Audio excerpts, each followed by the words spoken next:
లక్ష్మి ఇంట్లో నుంచి వెళ్తూ ఉంటుంది. లక్ష్మి వెళ్ళిపోతూ ఉంటే యమున వెనకాల ఫాస్ట్గా పరిగెత్తుకొని వెళ్తూ ఉంటుంది. విహారీ ఏమో టెన్షన్ పడుతూ చూస్తూ ఉంటాడు.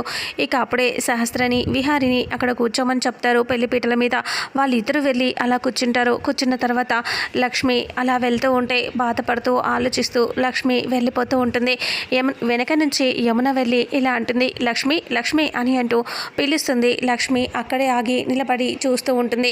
అమ్మ లక్ష్మి ఏంటమ్మా ఇలా వెళ్ళిపోతున్నావు అని అంటూ అడిగేసరికి యమునమ్మకి సహస్రమ్మ వాళ్ళకి నేను అక్కడ ఉండటం ఇష్టం లేదమ్మా, అందుకే వెళ్ళిపోతున్నాను అని లక్ష్మి అంటుంది. యమున అంటుంది, నువ్వు అక్కడ ఉంటే వాళ్ళకు వచ్చిన నష్టం ఏంటంట, అసలు ఎందుకు అలా చేస్తారో ఏంటో, పద నువ్వు పద అని అంటూ యమున అంటుంది. అప్పుడు లక్ష్మి అంటుంది, వద్దమ్మా నేను వచ్చాను అంటే పెద్ద గొడవ చేస్తారు కానీ అక్కడ ప్రయోజనం ఏమీ ఉండదు, మీరు వెళ్ళండి అని అంటూ నేను పెళ్ళి అయిపోయేదాకా ఇక్కడే బయట ఉండేసి వస్తానులే అని లక్ష్మి అంటుంది. అప్పుడు యమున అంటుంది, అలా ఎలా ఉంటావు, నువ్వు బయట ఉండాల్సిన అవసరం లేదు పద అని అంటూ యమున లక్ష్మిని బలవంతంగా తీసుకొని వచ్చేస్తూ ఉంటుంది. లక్ష్మి టెన్షన్ పడుతూ వస్తూ ఉంటుంది. ఇక ఆ తర్వాత పెళ్లిపీటల మీద విహారీ టెన్షన్ పడుతూ కూర్చొని ఉంటాడు. ఇంకా ఏంటి అమ్మ లక్ష్మి రాలేదు, లక్ష్మి ఉందా, ఏమైనా అఘాయిత్యం చేసుకుంటుందో ఏంటో అని విహారీ చాలా టెన్షన్ పడుతూ ఉంటాడు.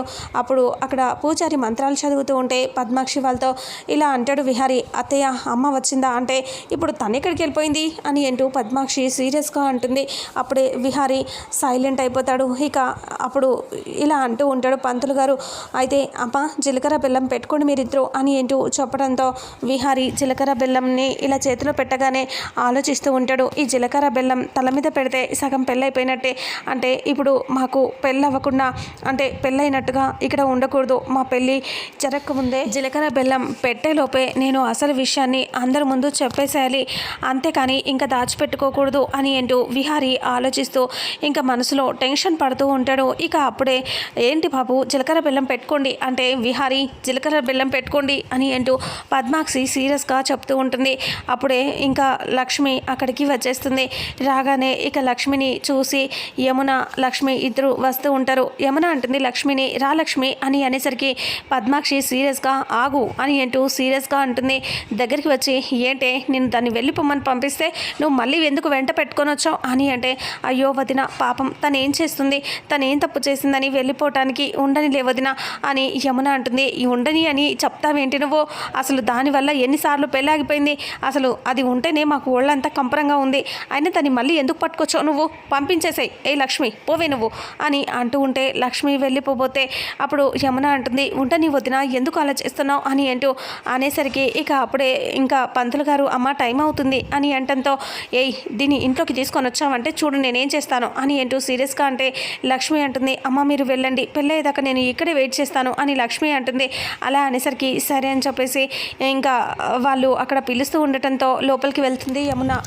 యమున అలా లోపలికి వెళ్తూ ఉంటే ఇంకా లక్ష్మి అలాగే బయట గుమ్మం దగ్గర నిలబడి చూస్తూ ఉంటుంది. విహారీ చాలా బాధపడుతూ ఉంటాడు. బాబు జీలకర్ర బెల్లం పెట్టుకోండి అని అనేసరికి ఇక విహారీ జీలకర్రని ఇలా పెడదామని అనుకుంటూ ఆలోచిస్తూ పెట్టొద్దు నేను చెప్పేసేయాలి అనుకుంటూ ఉంటాడు.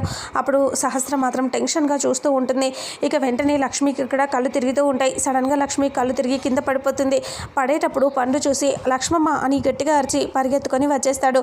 అది చూసి యమున కూడా బయటికి పరిగెత్తుకొని లక్ష్మి లక్ష్మి అని వసుధ ఇద్దరు పరిగెత్తుకొని వచ్చేస్తారు. వచ్చేసరికి అక్కడ యమున వాళ్ళు వచ్చేసరికి లక్ష్మి కింద పడిపోయి ఉంటుంది. విహారీ లేచి ఒక్కసారిగా అక్కడి నుంచి వెళ్దామని అనుకుంటే సహస్ర చెయ్యి పట్టుకొని బావా నువ్వు వెళ్ళకూడదు అని అంటూ అత్తయ్య ఉంది కదా అని అంటూ సహస్ర అంటుంది. ఇక విహారీ అక్కడే ఆగిపోయి టెన్షన్ పడుతూ ఉంటాడు.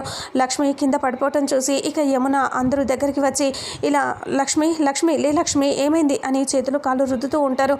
టెన్షన్ పడుతూ ఉంటే పద్మాక్షి వచ్చి ఇదంతా దీనికి ఏం కాలేదే, ఇది నాటకాలు వేస్తుంది, డ్రామాలు చేస్తుంది, ఇప్పుడు కరెక్ట్గా జీలకర్ర బెల్లం పెట్టే టైంకే ఇది పడిపోవాలా అని అంటూ పద్మాక్షి అంటుంది. అలా అనేసరికి ఇదంతా డ్రామాలు చేస్తుంది అని అంటే వదిన తను డ్రామాలు చేయట్లేదు నిజంగా అని యమున అంటే నువ్వు నోరు మొయ్ దానికి వత్తాసు పలుకుతూ ఉంటావు అని సీరియస్గా అంటుంది. ఆ తర్వాత ఇక్కడేమో విహారి అత్తయ్య అతన్ని ఏమనొద్దు అని అంటూ ఉంటే మిమ్మల్ని మాత్రం ఏమీ అనొద్దు అని అంటే అక్క ఎందుకు గొడవ చేస్తావు అని వసుధ అంటే వాళ్ళ నాన్న కూడా ఇలా అంటాడు. కొంచెం మానవత్వంతో ఆలోచించండి అమ్మా, ఎందుకు ఇలా మాట్లాడుతున్నారు, తనకి ఏమైందో ఏంటో నిజంగా అని అంటూ పద్మాక్ష వాళ్ళ నాన్న అంటాడు. అలా అనేసరికి అందరూ సైలెంట్ అయిపోతారు. ఇక వెంటనే ఇలా తనని లోపలికి వెళ్ళండి అని చెప్పడంతో సరే అనేసి లక్ష్మిని లోపలికి తీసుకొని వెళ్తూ ఉంటారు. అప్పుడు విహారి చాలా బాధపడుతూ లక్ష్మి వైపే చూస్తూ ఉంటాడు. లక్ష్మిని లోపలికి తీసుకెళ్ళి బెడ్ మీద పడుకోబెడితే ఇంకా వెంటనే డాక్టర్ కూడా వచ్చేస్తుంది. డాక్టర్ వచ్చి చెక్ చేస్తూ ఏమైంది అని అడిగితే బాగానే ఉంది, సడన్గా కళ్ళు తిరిగి పడిపోయింది అని అంటే బయట అంతా వెయిట్ చేస్తూ ఉంటారు. పెళ్ళి జరగకుండా అలాగే నిలబడి టెన్షన్గా లక్ష్మికి ఏమవుతుందో అనేసి. ఆ తర్వాత ఇంకా డాక్టర్ చెక్ చేసి ఇంజెక్షన్ ఇచ్చి ఇలా అంటుంది, తనకి ఏదో విషయంలో చాలా స్ట్రెస్గా ఫీల్ అయ్యి తనకి కళ్ళు తిరిగి పడిపోయింది, అంతే, ఇంకేం కాలేదు, కాసేపటికి కోలుకుంటుంది అని చెప్పి డాక్టర్ వెళ్ళిపోతుంది. అప్పుడు కొంచెం సేపటికి లక్ష్మి లేచి కూర్చుంటుంది. అమ్మ మీరు ఇక్కడ ఉన్నారేంటి, మీరు వెళ్ళండి అమ్మా, అక్కడ పెళ్ళి కదా, మీరు వెళ్ళండి అని అంటూ లక్ష్మి అంటూ ఉంటుంది. లక్ష్మి నువ్వు కూడా రా అంటే నేను ఇక్కడే ఉంటానమ్మా, నాకేం కాలేదు అంటే పద్మాక్షి లోపలికి వచ్చి ఫ్లవర్ వాజ్ని గట్టిగా కొట్టి ఇలా అంటుంది, నీకేం కాదే, నీకేం కాదు, కానీ నీకంతా అయిపోయినట్టుగా యాక్టింగ్ చేస్తావు, ఇక్కడ నా కూతురు పెళ్ళి ఆపటానికే పుట్టావే నువ్వు అని తిడుతూ ఉంటుంది.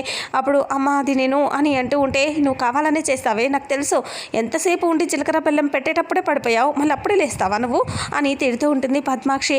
అది చూసి యమున వదిన తనకి నీరసంగా ఉందని అంటే తనకి నీరసంగా ఉంటుంది, అదే టైంకి పడిపోవాలని నీరసం వచ్చేస్తుందా, ఇప్పుడు బాగానే ఉంది కదా అని తిడుతూ నువ్వు ఇక్కడే ఉండవే, నువ్వు వచ్చావంటే ఈ రోజులో నువ్వు నా చేతుల్లో చచ్చిపోతావు అని పద్మాక్షి అంటుంది.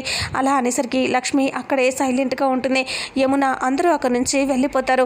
ఇక విహారిని కూర్చున్న తర్వాత బావా కూర్చో కూర్చో అని సహస్ర అంటే విహారి గట్టిగా నిలబడతాడు. రెండు చేతులు పట్టుకొని సహస్ర కూర్చో బావా అని గట్టిగా కింద కూర్చోబెడుతుంది. విహారి చాలా బాధగా కూర్చుంటాడు. ఇక వెంటనే అమ్మ జీలకర్ర బెల్లం పెట్టుకోండి అని అంటే పంతులు గారు సమయం ఉంది కదా అంటే ముహూర్త సమయం ఉందమ్మా అంటే అయితే జీలకర్ర బెల్లం అది అక్కర్లేదు, జీలకర్ర బెల్లం పెట్టే సమయానికి చూసావు కదా ఏమైందో, ఇప్పుడు అవన్నీ వద్దు, ఏకంగా మాంగళ్య దారిని కానివ్వండి అని అంటూ సీరియస్గా అంటుంది. అలా అనేసరికి ఇక ఒక్కసారిగా విహారీ షాక్ అవుతాడు. ఇక వెంటనే కానివ్వండి అని అంటే సరే అని చెప్పి పంతులు గారు బాబు ఈ మంగళసూత్రం తీసుకో అని అంటే విహారీ మంగళసూత్రం తీసుకుంటాడు. ఇంకా అమ్మాయి మెల్లో కట్టు బాబు అంటే ఇంకా కట్టడానికి ఆలోచిస్తూ ఉంటాడు. అందరూ చెప్తూ ఉంటారు.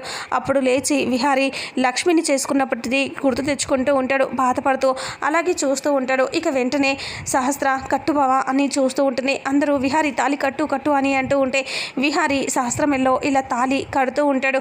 ఇక సహస్ర అమ్మయ్య అని చెప్పి సంతోషంగా ఫీల్ అవుతూ ఉన్నప్పుడే మళ్ళీ మెళ్ళ నుంచి తాళిని తీసి విహారీ పైకి లేచి చూస్తూ ఉంటాడు. అందరూ ఒక్కసారిగా షాకింగ్గా చూస్తూ ఉండిపోతారు.